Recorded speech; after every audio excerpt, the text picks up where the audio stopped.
வணக்கம், என் பேர் விக்னேஷ். 2023 நடந்து முடிஞ்ச யூபிஎஸ்சி சிவில் சர்வீஸ் எக்ஸாமினேஷன் தேர்வில் ஆல் இண்டியா லெவலில் 314 ரேங்க் வாங்கியிருக்கேன். இது என்னுடைய 2வது அட்டெம்ப்ட். இப்போது என்னோடய ஜேர்னியை பொறுத்த வரைக்கும் பார்த்தீங்கன்னா, அப்போலோ ஸ்டடி சென்டர் வந்து ஒரு க்ரூஷியல் ரோல் ப்ளே பண்ணியிருக்கு. இன்ஃபேக்ட் வந்து அப்போலோவால் தான் வந்து நான் மெயின்ஸே கிளியர் பண்ணேன்னு சொன்னாலும் அது ஒரு பெரிய உண்மை தான். நான் வந்து என்னோடய ஃபஸ்ட் அட்டெம்ப்டில் பார்த்தீங்கன்னா மெயின்ஸ் வரைக்கும் போனேன் யூபிஎஸ்சியில். யூபிஎஸ்சியில் மெயின்ஸ் வரைக்கும் போயிட்டு வந்து அன்ஃபார்ச்சுனேட்லி ஒரு 15 மார்க்ஸில் வந்து நல்லா கிளியர் பண்ண முடியல. அப்போ வந்து ஐ வாஸ் திங்கிங் நம்ம வேறு ஏதாவது வந்து ஒரு எக்ஸாம்னா எழுதி பார்க்கலாமா, ஒரு வேளை யூபிஎஸ்சி ரொம்ப நம்ம கஷ்டமாக இருக்கா எப்படின்னு சொல்லிட்டு. அப்போ எனக்கு பெருசாக ஐடியா இல்லாமல் சரி நம்ம வந்து டிஎன்பிஎஸ்சி குரூப் 1 அப்போ நான் ப்ரிலிம்ஸ் எழுதியிருந்தேன். ப்ரிலிம்ஸ் கிளியர் பண்ணுற மாதிரி இருந்துச்சு. சரி நம்ம வந்து டிஎன்பிஎஸ்சி மெயின்ஸ் வந்து ஃபோக்கஸ் பண்ணுவோம், இப்போதைக்கு ஒரு எக்ஸாம் நம்ம கையில் இருக்குது, லெட்ஸ் கோ ஃபார் இட்னு பேரண்ட்ஸ் சொன்னாங்க. அதனால் வந்து நான் அப்போலோ வந்து சேர்ந்தேன். இந்த அப்போலோ வந்து சேர்ந்தது வந்து ஒரு turning point in my preparation சொல்லலாம். நிறைய விதங்களில் வந்து நான் அடுத்த வருஷம் மெயின்ஸுக்கு, அதாவது 2023 எழுத போகிற மெயின்ஸுக்கு எப்படிலாம் வந்து என்னை ஷேப் பண்ணணுமோ அந்த மாதிரி வந்து எனக்கு இதை ஷேப் பண்ணுறதுக்கு இந்த இன்ஸ்டியூட் ரொம்ப யூஸ்ஃபுல்லாக இருந்துச்சு. ஃபஸ்ட்டு விஷயம் வந்து இதில் சொல்லணும்னா எனக்கு வந்து ஸ்கில் ஒன்று மட்டும்தான் கொஞ்சம் டெஃபிசிட்டாக இருந்துச்சு.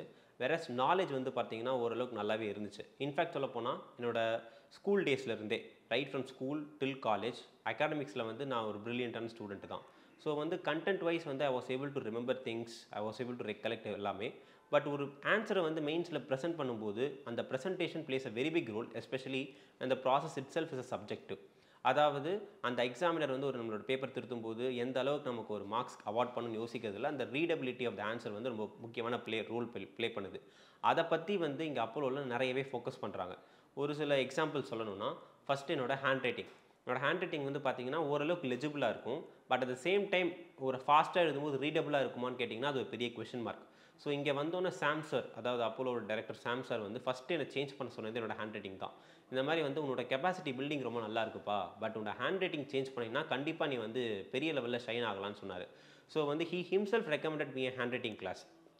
அங்கே போயிட்டு என்னோடய 22nd இயர், அதாவது 22 23 வயசில் வந்து நான் போயிட்டு என்னோடய ஹேண்ட் ரைட்டிங் இந்த எக்ஸாமுக்காக நான் திருத்திக்கிட்டேன். அங்கே ஒரு 2-3 மந்த்ஸ் கிளாஸ் போயிட்டு ஹேண்ட் ரைட்டிங் சேஞ்ச் பண்ணேன். அதுக்கப்புறம் பார்த்தீங்கன்னா இந்த ஒரு இன்ஸ்டியூட்டில் பார்த்தீங்கன்னா நீங்கள் லைக் அவங்க வந்து லிஸ்ட் ஆஃப் டாபிக்ஸ் மாதிரி கொடுப்பாங்க ஒவ்வொரு எக்ஸாமுக்கும். லைக் யூபிஎஸ்சியில் ஜென்ரலாக வந்து there is a broad area of topics நம்ம வந்து ஃபுல்லாக படிக்கணும். அப்போ வந்து நமக்கு நிறைய கன்ஃபியூஷன்ஸ் வரும், இதில் எது இம்பார்ட்டன்ட் இல்லை அப்படின்றதெல்லாம். பட் இங்கே நான் டிஎன்பிஎஸ்சி குரூப் 1க்கு ப்ரிப்பரேஷனுக்கு வரும்போது இந்த சிலபஸே வந்து பார்த்திங்கன்னா ஒரு மைக்ரோகோசம் ஆஃப் யூபிஎஸ்சின்னு சொல்லலாம், ஒரு truncated simplified syllabus of UPSC மாதிரி.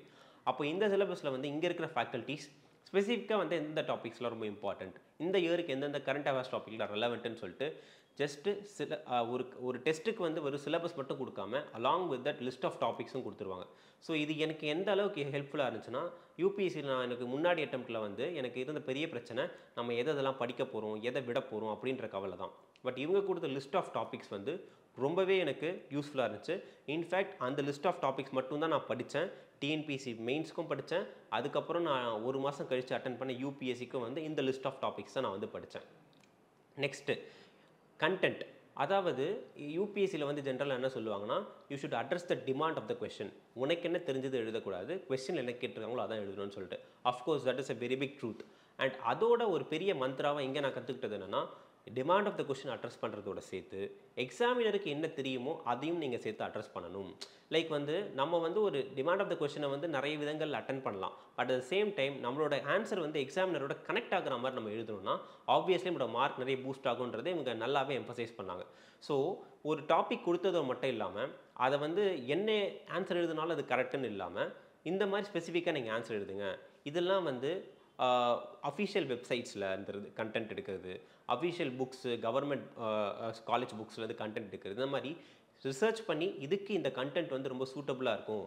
ஒரு எக்ஸாமினராக அதாவது ஒரு நமக்கு கரெக்ட் பண்ணுற அந்த எக்ஸாமினர் வந்து என்னவாக இருக்கலாம், ஒரு காலேஜ் ப்ரொஃபஸராக இருக்கலாம். அப்போ அவங்களுக்கு வந்து இதிலெல்லாம் என்ன நாலேஜ் இருக்கும். ஸ்டாண்டர்ட் புக்ஸ் ஃபார் எக்ஸாம்பிள் பாலிட்டியில் லக்ஷ்மிகாந்த், இந்த புக்கில் கண்டென்ட் எப்படி மேக்ஸிமைஸ் பண்ணி எழுத முடியுமோ அந்த கண்டென்ட் வந்து நீங்கள் எழுதணும் அப்படின்னு சொன்னாங்க. ஸோ வந்து இனவே topics as well as content ரெண்டுமே வந்து கியூரேட்டடாக நான் ப்ரிப்பேர் பண்ண ஆரம்பித்தேன். நெக்ஸ்ட்டு வந்து ஆன்சர் ரைட்டிங் ஸ்ட்ரக்சர். இப்போ ஸ்ட்ரக்சரை பற்றி பார்த்தீங்கன்னா நார்மலாக வந்து எல்லாருமே வந்து மோனோட்டானஸாக இருக்கிறத வந்து பிரேக் பண்ணணும்னு சொல்லுவாங்க. அதாவது ஒரே மாதிரி ஆன்சர் எழுதாமல் வேறு வேறு மாதிரி நம்ம எழுதணும் அப்படின்னு சொல்லிட்டு. பட் இங்கே அப்போலோவில் வந்து ஸ்பெசிஃபிக்காக தேவ் கிவன் ரிசர்ச் பண்ணி ஒரு ஃபுல் ப்ரூஃப் ஸ்ட்ரக்சர் கொடுத்துருக்காங்க. Based on several answer copies research பண்ணி இந்த ஸ்ட்ரக்சர் வந்து ரொம்பவே வந்து ப்ரூவன் ஸ்ட்ராட்டஜியாக இருக்குது அப்படின்னு சொல்லிட்டு கரெக்டாக ஒரு ஆன்சர்னு எடுத்தால் அதுக்குன்னு ஒரு டாபிக், ஒரு சப் டாபிக், அது கீழே ஒரு பாயிண்ட், ப்ரிசைஸாக எப்படியெல்லாம் வந்து நம்மளோட ஆன்சரை வந்து ரீடபிலிட்டி இன்க்ரீஸ் பண்ண முடியுமோ, எக்ஸாமினருக்கு தேவையான கீ பாயிண்ட்ஸை எந்த அளவுக்கு கரெக்டாக கொண்டு போய் சேர்க்க முடியுமோ அந்த மாதிரியான ஸ்ட்ரக்சர் ரிசர்ச் பண்ணி கொடுத்துருக்காங்க. ஸோ ஃப்ரம் தேர் ஒன்லி அந்த ஸ்ட்ரக்சரை நான் கற்றுக்கிட்டு அதை ஓரளவுக்கு லைட்டாக கொஞ்சம் யூபிஎஸ்சியோட டிமாண்டுக்கு ஏற்ற மாதிரி மாடிஃபை பண்ணி அதை என்னோட மெயின்ஸ் எக்ஸாமில் இம்ப்ளிமெண்ட் பண்ணேன். இன்ஃபேக்ட் வந்து என்னோட மெயின்ஸ் எக்ஸாமில் I use 2 colour pens, black and blue ரெண்டுமே யூஸ் பண்ணேன். And I underlined the important keywords which is இந்த சப் டாபிக்ஸ் இட் செல்ஃப். எதுவும் ஸ்கேல் வச்சு அண்டர்லைன் பண்ணேன். அண்ட் இந்த ஸ்ட்ரக்சரில் ஒரு பெரிய ஒரு ப்ளஸ் பாயிண்ட் என்னென்னா, it will normally reduce the time taken to finish one particular answer. So என்னோட ஆன்சர் பேஜஸ்லாம் வந்து நீங்கள் பார்த்தீங்கன்னா அதில் வந்து கேப்ஸே இருக்காது. நான் வந்து ஃபுல்லாக 2 பேஜ் 3 பேஜுமே கம்ப்ளீட் பண்ணுவேன்.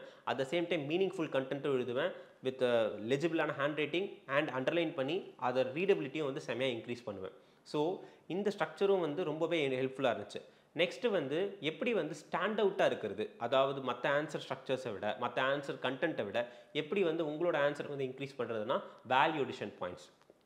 இப்போ ஃபார் எக்ஸாம்பிள் பாலிட்டின்னு எடுத்தோம்னா அதுக்கு தேவையான ஆர்டிகல்ஸ், கான்ஸ்டிடியூஷனல் அமெண்ட்மெண்ட்ஸ், அதுக்கப்புறமா வந்து ஜட்ஜ்மெண்ட்ஸ் ஆஃப் சுப்ரீம் கோர்ட், இந்த மாதிரியான விஷயங்கள்லாம் வந்து எங்கெங்கே எப்படி ஆட் பண்ணணும், அது வந்து எந்த அளவுக்கு ரொம்ப வைட்டலாக இருக்கும், எது வந்து ரொம்ப க்ரூஷியலான பார்ட் ப்ளே பண்ணும் அப்படின்றதையும் இவங்க சொல்லி கொடுத்தாங்க. ஸோ அதிலிருந்து நான் வேல்யூ அடிஷன் பாயிண்ட்ஸையும் வந்து நான் எடுத்துக்கிட்டேன். அதோட they have also valuable study room like study ஹால்னு சொல்லிட்டு அங்கே வந்து நமக்கு தேவையான ரிசோர்ஸஸும் ப்ரொவைட் பண்ணுறாங்க. ஸோ இந்த ப்ராசஸ் எல்லாமே வந்து ரொம்ப ஹெல்ப்ஃபுல்லாக இருந்துச்சு. நார்மலாக வந்து இந்த எக்ஸாமை பொறுத்த வரைக்கும் தேர் ஆர் 2 ஆஸ்பெக்ட்ஸ். ஒன்று வந்து நாலேஜ், இன்னொன்று வந்து ஸ்கில். பேசிக்கலி வந்து ஐ பிலீவ் தட் எனக்கு வந்து தேவையான நாலேஜ் வந்து நிறையவே இருக்குது. பட் வந்து அதை எக்ஸிக்யூட் பண்ணுற அளவுக்கு ஸ்கில்ல தான் ப்ராப்ளம் இருக்குதுன்னு சொல்லிட்டு பேசிக்கலி வந்து 10th standard 9th standard புக்கிலலாம் lens மாதிரி போடுவாங்க, கான்கேவ் கான்வெக்ஸ் லென்ஸ்னு சொல்லிட்டு. Basically these 2 lens of different characteristics. ஒரு லென்ஸில் வந்து பார்த்திங்கன்னா ஒரு பீம் ஆஃப் லைட் அடிச்சோன்னா அதை வந்து இந்த பீம் ஆஃப் லைட்டை வந்து அது கன்வெர்ஜ் பண்ணி ரொம்ப வந்து டிமினிஷ் பண்ணும். வேற அதர் லென்ஸில் வந்து அந்த பீம் ஆஃப் லைட்டை வந்து டைவர்ஜன்ஸாக பெருசாகும். ஸோ ஐ பிலீவ் அந்த ஸ்கில்ன்றது இந்த லென்ஸ் மாதிரி தான். எல்லாருக்குமே ஓரளவுக்கு சேம் நாலேஜ் இருக்கும், எல்லாரும் சேம் புக் படிக்கிறோம், எல்லாரும் சேம் கண்டென்ட் படிக்கிறோம், எல்லாரும் அதே vlogs அதே நியூஸ் பேப்பர் தான் படிக்கிறோம். At the end of the day நம்ம அதை வந்து எப்படி அங்கே எக்ஸிக்யூட் பண்ணுறோம், டைம் மேனேஜ்மெண்ட் எவ்வளோ அழகாக பண்ணுறோம், இதெல்லாம் தான் வந்து ரொம்ப முக்கியம். எஸ்பெஷலி இந்த structure which I already talked about and the type of content which are going to present, இதெல்லாம் மேட்டர்ஸ் மோஸ்ட். அண்ட் வந்து இதை ப்ராக்டிஸ் பண்ணுறதுக்கு you have to have rigorous test schedule plus feedback. அதாவது இங்கே அப்போலோவில் பார்த்தீங்கன்னா ஒரு வாரத்துக்கு 2 டெஸ்ட் வைப்பாங்க. பேசிக்கலி நார்மலி வந்து எந்த இன்ஸ்டியூட்டில் நான் பார்த்த வரைக்கும் டெஸ்ட் சீரீஸ்லாம் வந்து பார்த்தீங்கன்னா ஒரு 4 or 5 days பிரேக் இருக்கும். But here they try to push ourselves beyond boundaries. அதாவது சிலபஸை வந்து மைக்ரோ டாபிக்ஸாக உடச்சி அதை வந்து 2 to 3 days வெறும் ஸ்பேன் ஆஃப் கேப்பில் வந்து டெஸ்ட் வைக்கிறது. இது வந்து ஒருத்தரை செமையாக வந்து பியாண்ட் பவுண்ட்ரிஸ் அவங்க நார்மலாக எவ்வளோ படிப்பாங்களோ அந்த இன்புட்டை தாண்டி வந்து ஒருத்தரை படிக்க வைக்கும். எஸ்பெஷலி அவங்க டாபிக்ஸ் கொடுக்கறதுனால சிலபஸ் ரொம்ப ஃபைனட்டாக இருக்கும். அதனால் வந்து ஒருத்தருக்கான கான்ஃபிடன்ஸ் இன்க்ரீஸ் ஆகும். ஓகே, நான் இவ்வளோ டாபிக்ஸ் மட்டும் படிச்சுட்டா ஐ எம் டன், நான் முடிச்சிருவேன், எப்படியாச்சும் இன்னைக்கு நைட்டுக்குள்ளே இதை கவர் பண்ணிடணும், ஸோ தட் நாளைக்கு எக்ஸாமில் ரிவைஸ் பண்ணிவிட்டு காலையில் ரிவைஸ் பண்ணிட்டு எழுதலாம் அப்படின்ற ஒரு மென்டாலிட்டி வந்து இங்கே கிரியேட் ஆகும். நெக்ஸ்ட் வந்து பார்த்தீங்கன்னா ஃபீட்பேக். அதாவது I would even say that Apollo is one of the very few institutes where you can have direct access to the feedback of the director itself. அதாவது நீங்கள் நிறைய இன்ஸ்டியூட்டில் பார்த்தீங்கன்னா அந்த இன்ஸ்டியூட்டோட ஃபவுண்டரோ டைரக்டரோக்கிட்டயோ உங்ககிட்ட வந்து ஒரு டைரக்ட் கனெக்ஷன் ஏற்படுறதே ரொம்ப கஷ்டம். அட் த மோஸ்ட் வந்து ஒரு ஃபேக்கல்ட்டி கிட்ட தான் நீங்கள் பேசுகிற மாதிரி இருக்கும். பட் இங்கே வந்து கிட்டத்தட்ட அப்படியே ஆப்போசிட், உங்களுக்கு டேரெக்டாக வந்து உங்களோட ஃபீட்பேக் வந்து டேரக்டரே பார்த்து சொல்லுவார். ஸோ பேசிக்கலி வந்து ஒரு இந்த ஃபீல்டில் வந்து நியூமரஸ் இயர்ஸ் இருந்த ஒரு பர்சனுக்கு ஒரு ஆன்சர் ஸ்கிரிப்டை பார்த்தோன்னே தெரியும் இந்த பையனுக்கு வந்து ஆர் இந்த பொண்ணுக்கு வந்து என்ன பிரச்சனை, எங்கெங்கே வந்து ஸ்கில் இம்ப்ளிமெண்ட் பண்ணணும் இல்லை கம்மி பண்ணணும் அப்படின்னு சொல்லிட்டு. ஸோ அதுக்கேற்ற மாதிரி இனிஷியல் டேஸில் என்னோட ஹேண்ட் ரைட்டிங் சேஞ்ச் பண்ணதாக இருக்கட்டும், என்னோட ஸ்ட்ரக்சருக்கு அட்வைஸ் பண்ணதாக இருக்கட்டும், எக்ஸாமினோட மைண்ட் செட்டை புரிஞ்சுக்கோன்னு சொல்லிட்டு அட்வைஸ் பண்ணதாக இருக்கட்டும், இது எல்லாத்துலேயுமே வந்து சாம் சார் வந்து ரொம்ப ஒரு க்ரூஷியல் பார்ட் ப்ளே பண்ணியிருக்காரு. இன்ஃபேக்ட் வந்து அவரோட ஃபீட்பேக் வந்து வீக்லி எல்லா நாளுமே இருக்கும். அப்போ வந்து நம்ம எக்ஸாம் எழுதிட்டு ஒவ்வொரு எக்ஸாமுக்கும் வந்து ஃபீட்பேக் பண்ணும்போது ஆட்டோமேட்டிக்காக அந்த ப்ராசஸில் நம்ம இன்க்ரைன் ஆகும். ஸோ இந்த ஒரு ரிகரஸ் ப்ராசஸ் ஒரு 3 months பண்ணதுனால நான் அப்புறமா வந்து இதை மட்டுமே ட்ரஸ்ட் பண்ணிட்டு தான் இருந்தேன். இன்ஃபேக்ட் வந்து என்னோட யூபிஎஸ்சி மெயின்ஸுக்கு வந்து பார்த்தீங்கன்னா ஜஸ்ட் வந்து ஒரு 1 மந்த் தான் படித்தேன். அந்த நேரத்தில் வந்து என்னோட ஆப்ஷனல், எத்திக்ஸ், எஸ்ஏ லைக் எந்தெந்த ஏரியாஸ்லாம் வந்து டிஎன்பிசியில் கவர் ஆகலையோ அந்த ஏரியாஸை வந்து நான் யூபிஎஸ்சிக்கு அந்த ஒரு மாதத்தில் படித்தேன். மித்தபடி வந்து ஐ ஆல்வேஸ் ட்ரஸ்டட் இந்த ஒரு டிஎன்பிசி இந்த ஒரு மெயின்ஸ் ப்ராசஸ் நம்ம ட்ரஸ்ட் பண்ணுவோம்னு சொல்லிட்டு. இன்ஃபேக்ட் டு பி ஃப்ராங்க், எனக்கு வந்து ஸ்டார்டிங்கில் டிஎன்பிசி படித்தா அது யூபிஎஸ்சிக்கு இந்த அளவுக்கு நமக்கு ஹெல்ப் ஆகுமான்ற ஒரு பிலீஃபே இல்லாமல் இருந்துச்சு. பட் அந்த பிலீஃப் வந்ததுக்கு காரணமே இந்த ப்ராசஸ் தான். இப்போ நான் வந்து சக்ஸஸ் ஆன பிறகு when I'm introspecting what was the reasons which for which I was successful in the UPSC na, of course my TNPSC preparation was the only reason for my main success.